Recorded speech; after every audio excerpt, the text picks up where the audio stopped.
S. So first point பார்த்தீங்கன்னா, voltage spark அப்டின்னா, எப்போ வந்து அ இ வண்டி ஸ்டார்ட் ஆகாதுன்னு சொல்லி, இல்லன்னா சம்டைம் வந்து ஸ்பார்க் வருதா இல்லையதான்னு சொல்லி என்ன பண்ணுவாங்கன்னா, அந்த அ இக்னிஷன் காயில்லேருந்து ஸ்பார்க் பிளக் வர கனெக்ஷன் இருக்குல்ல, அங்கே அந்த பிளக் அடாப்டர் அந்த பிளக் அடாப்டர் இல்லன்னா சப்ரசர் கேப்ன்னு சொல்லுவோம்.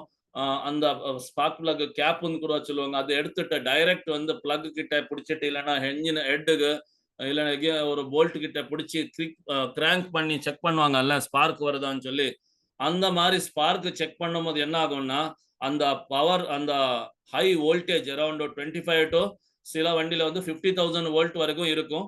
ஸோ அந்த ஹை வோல்டேஜ் சர்ஜ் வந்து அந்த சிஸ்டம்ல வந்து ஃப்ளோ ஆகும்போது நெறைய சென்சார்ஸ் ரொம்ப சென்சிட்டிவ் வோல்டேஜ்ல வேலை செய்ற சென்சார்ஸ் வந்து ஃபெயில் ஆவறதுக்கு சான்சஸ் இருக்கும். இசிஎம் உள்ள இருக்கிற ஐசிஸ் கூட ஆ இந்த எஃப்ஐ வண்டில எப்பவுமே வந்து அந்த ஒரு ஹேபிட் இருக்கக்கூடாது. யாருமே அந்த ஒரு பிராக்டிஸ் கன்டின்யூ பண்ணக்கூடாது. கார்பரேட்டர் வண்டில நம்ம பண்ணிட்டு இருந்தோம். சிடிஐ சிஸ்டம் இருக்கும்போது, அது கூட பழைய எலக்ட்ரானிக் சிடிஐல நடக்கும். ஆனா எப்பதுலருந்து அந்த டிசி டிஜிட்டல் சிடிஐ வந்துருச்சு, அங்கிருந்தே நம்ம சொல்லிட்டே இருந்தோம். நெறைய புரோகிராம்ல கூட எப்பவுமே வந்து பிளக் அடாப்டர் கழட்டிட்டு டைரக்ட் பிளக் அந்த வயர் எச்டி கார்ட் வந்து அ என்ஜின் ஹெட்டுக்கோ இல்ல பிளக்குக்கோ புடிச்சு டெஸ்ட் பண்ணாதீங்கன்னு சொல்லி, ஸோ இதுல கூட அது ரொம்ப இம்பார்ட்டன்ட். அப்படி பண்ணிட்டீங்கன்னா, டெஃபினெட்லி இசிஎம் உள்ள இருக்கிற சர்க்யூட்ஸ் ஃபெயில் ஆவறதுக்கு சான்சஸ் இருக்கும். அதனால ஏசிஜி ஃபெயில் ஆயிடும். 2வது வந்து இக்னிஷன் ஸ்விட்ச் இல்லன்னா ஸ்டேட்டர் காயில்ல ஏதோ ஷார்ட் சர்க்யூட்ஸ் இருந்தா, ஷார்ட் சர்க்யூட் அப்படின்னா என்ன? பவரும், கிரவுண்டும் எங்கேயோ டைரக்ட் ஆயிருக்கு. அப்படி வந்து ஷார்ட் சர்க்யூட்ன்னு அர்த்தம். ஸோ அந்த மாரி ஆயிடுச்சுன்னா, டெஃபினெட்லி ஏசிஜி அ ஒர்க் செய்றதில்ல. ஓகே. ஸோ அது செக் பண்றது நம்ம கன்டினியூட்டி மோட்ல மல்டிமீட்டர் யூஸ் பண்ணி அ செக் பண்ணலாம். ஓகே. நெக்ஸ்ட்டு ஆ இது என்ன கரண்ட் ஃப்ளோல வந்து ரொம்ப ஹை ஃப்ளோ வந்தா சம்டைம் வந்து பேட்டரி ஏதோ higher amperage, higher voltage battery try பண்ணிட்டாங்கன்னா, இல்லன்னா சம்டைம் வந்து ஆர்ஆர் யூனிட் உள்ள அந்த ஏசி டூ டிசி சேஞ்ச் பண்ற சிஸ்டம்ல உள்ள ஒரு ஜீனர் டயோடுன்னு எல்லாம் இருக்கும்.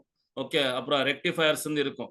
ஸோ அந்த டயோட்ஸ், ரெக்டிஃபயர்ஸ் ஏதோ ஃபெயிலியர் ஆயி அந்த வோல்டேஜ் ரெகுலேட்டிங் வந்து ப்ராப்பரா ஆகாம ரொம்ப ஹை வோல்டேஜ் வெளிய வந்துட்டு இருந்தா, அந்த சமயத்துல கூட அந்த வோல்ட் ஆயி இந்த ஏசிஜி சர்க்யூட்ல இருக்கிற சென்சிட்டிவ் சர்க்யூட்ஸ் வந்து ஃபெயில் ஆகுறதுக்கு சான்ஸ் இருக்கும்.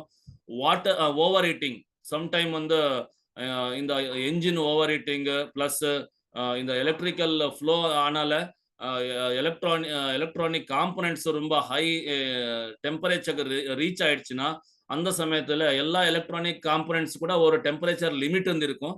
அந்த லிமிட்டுக்கு மேல போயிடுச்சுன்னா, அந்த எலக்ட்ரானிக் காம்போனன்ட்ஸ் வந்து ஃபெயில் ஆயிடும். ஸோ அது வந்து ஓவர் ஹீட்டிங் ரிலேட்டட் ஃபெயிலியர்ன்னு சொல்லுவோம். ஸோ நெக்ஸ்ட் வந்து பார்த்தீங்கன்னா, ஸ்பெஷலி அது வந்து எப்ப ஆகும்னா, இந்த மெயின் ரிலே எல்லாம் இருக்குல்ல, அந்த மெயின் ரிலே உடைய ரெசிஸ்டன்ஸ் எல்லாம் ரொம்ப ஹை ஆயிடுச்சு. அதுக்குள்ள ஏதோ ஃபெயிலியர் ஆயிடுச்சுன்னா, அப்ப அது வந்து ரொம்ப ஹை அ கரண்ட்ஸ் டிராக் பண்ணி சிஸ்டம்ல குடுக்கும். அந்த சமயத்துல சர்க்யூட் ஃபெயில் ஆவறதுக்கு சான்சஸ் இருக்கும்.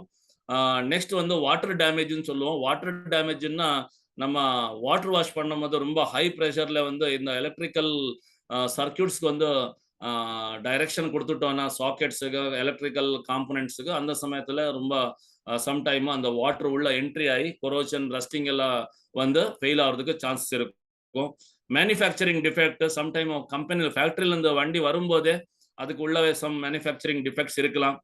மேபி சம் இந்த காயில்ஸ்ல எல்லாம் பார்த்தீங்கன்னா, உள்ள அந்த ப்ராப்பர் வார்னிஷ் கோட்டிங் எல்லாம் இருக்கணும். அதெல்லாம் இன்சுலேஷன் கோட்டிங் இருக்கணும். அதெல்லாம் இல்லாம டெஃபினெட்லி ஸ்டேட்டர் காயில்ல ப்ராப்ளம் இருக்கலாம். இல்லன்னா அந்த சிகேபி சென்சாருக்குள்ள ஏதோ ஐசி சிப்ல ஏதோ ப்ராப்ளம் இருந்தா, அந்த சமயத்துல அதெல்லாம் வந்து மேனுஃபேக்சரிங் டிஃபெக்ட்ன்னு சொல்லிக்கலாம். ஸோ அந்த மாரி ப்ராப்ளம் இருந்தா டெஃபினெட்லி அது நீங்க டெஸ்ட் பண்ணும்போது எல்லாமே கரெக்ட் இருக்கு. அந்த ஒரே ஒரு பார்ட் ஃபெயிலியர்னா அது ஸ்டார்ட்டிங்ல இருந்தே புது வண்டி இருக்கும்போது அந்த ப்ராப்ளம்ஸ் டிடெக்ட் ஆயிடும். ஸோ அந்த சமயத்துல அ அந்த வண்டியில அந்த பார்ட்ஸ் வந்து ரீப்ளேஸ் பண்ண வேண்டியிருக்கும்.